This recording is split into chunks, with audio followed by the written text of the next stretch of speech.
Doctor, my sugar is no more high. It is 9. The first time I came here, it was around 20. But now, it's 9. I don't feel sick again.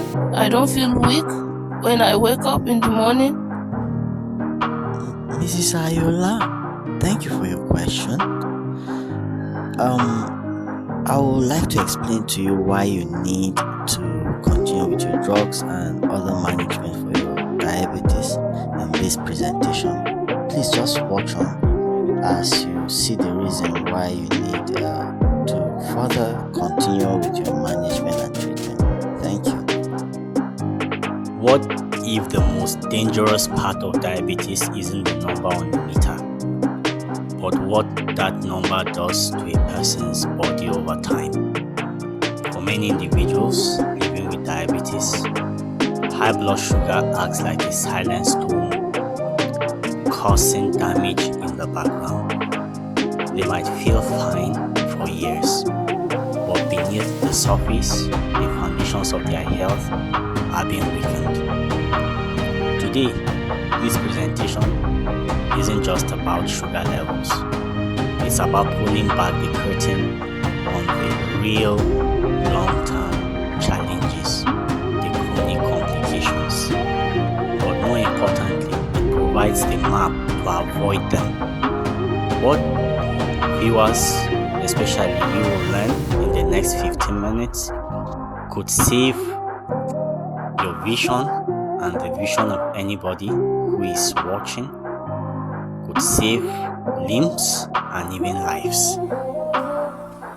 So how does this damage actually happen to a diabetic?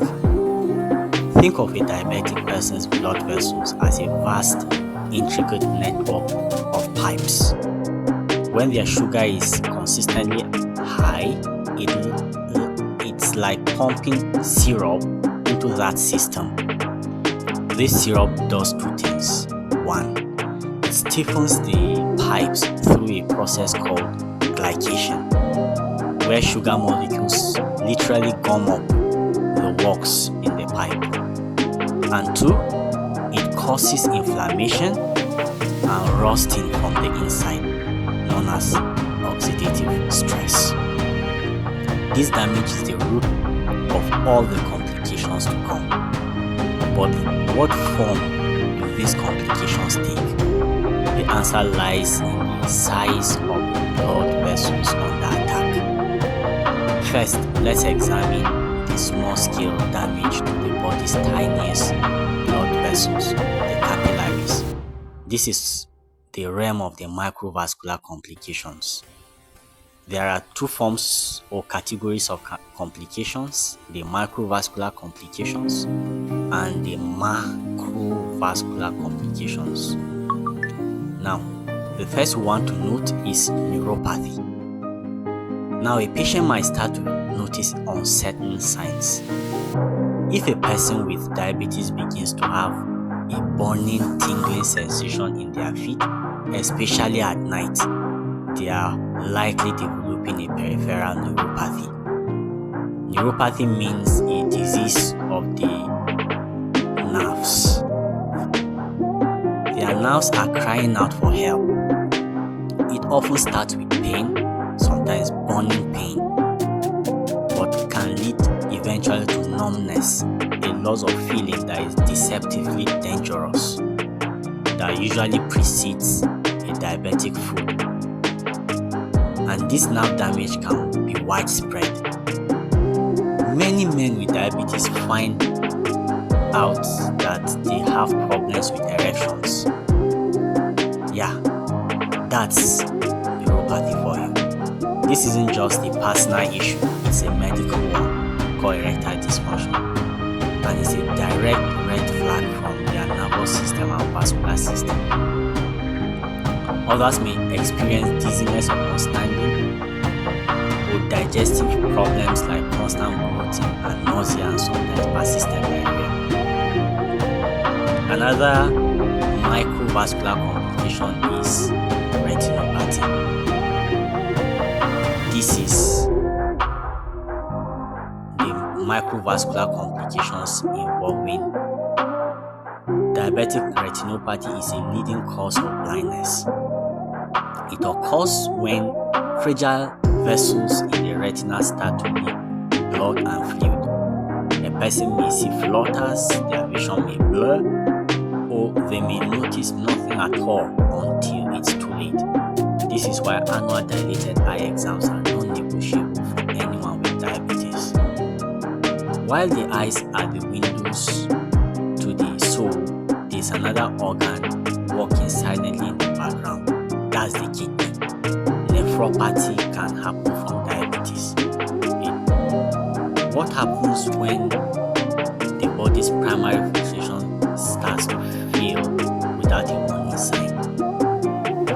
The kidneys are the body's sophisticated filtration plant. When sugar comes up their tiny filters, they begin to make a protein called albumin. In the early stages, there are zero symptoms. Patients won't feel a thing. This is why doctors insist on an annual urine check. Left unchecked, it can lead to kidney failure, meaning dialysis or transplant for the patient to survive. Now let's move to the other part, the macrovascular complication. The same process that damages small vessels is also aggressively clogging the large arteries. This is the macrovascular disease. Here is a critical fact. A person with diabetes has the same risk of a heart attack as someone who has already had one. The same goes for strokes. This isn't a future possibility, it's a present and clear danger. Controlling blood sugar isn't just about extremities, it's about protecting the heart and the brain. Peripheral arterial disease is one of the macrovascular complications. This large vessel damage has a particular devastating interaction with the nerve damage we discussed earlier. Someone might ask, why do diabetics have such trouble with healing wounds? Their wounds hardly heal on time, sometimes never heals. The answer is a perfect storm. Remember the neuropathy causing numbness in the feet? Now, combine that with peripheral artery disease, where clogged leg arteries reduce blood flow. It's a dangerous mix. A small cord, which the patient can't feel, doesn't get the oxygen and nutrient it needs to heal. This is the pathway that far too often leads to severe infections and eventually leads to amputations of limbs. The video is not a sad one. It's not about sadness. It's about giving hope, but hope that is based on a plan. After all that, one might feel worried. But here's the most important message. These complications are not inevitable. They are largely preventable and always manageable. People with diabetes are not powerless. The storm can be calmed. This is a simple, clear strategy to remember in order to calm and control these long-term complications. I term it ABCs. A stands for AYC, which is actually glycated hemoglobin. Patients must work with their doctors to get it into their target range. This is their number one shield. Glycated hemoglobin should be within target. B is blood pressure. Keep it down. Reduces strain on the heart, kidneys, and eyes. C is cholesterol. Managing lipids directly fights that black buildup in the big arteries. And never underestimate the power of screening. A diabetic must get an annual dilated eye exam. Number one, screening. They need to have a comprehensive food check by a professional at least once a year and should check their own feed also daily. Diabetic cannot skip annual urine and blood tests for kidney function. This screening are patients' early warning systems, finding problems when they are small and fixable. Please don't ignore this if you are a diabetic and you notice it. In conclusion, living with diabetes is a marathon, not a sprint. Yes, patients need to be aware of the risks, the warnings in the feet, the changes in vision, silent threats to the heart.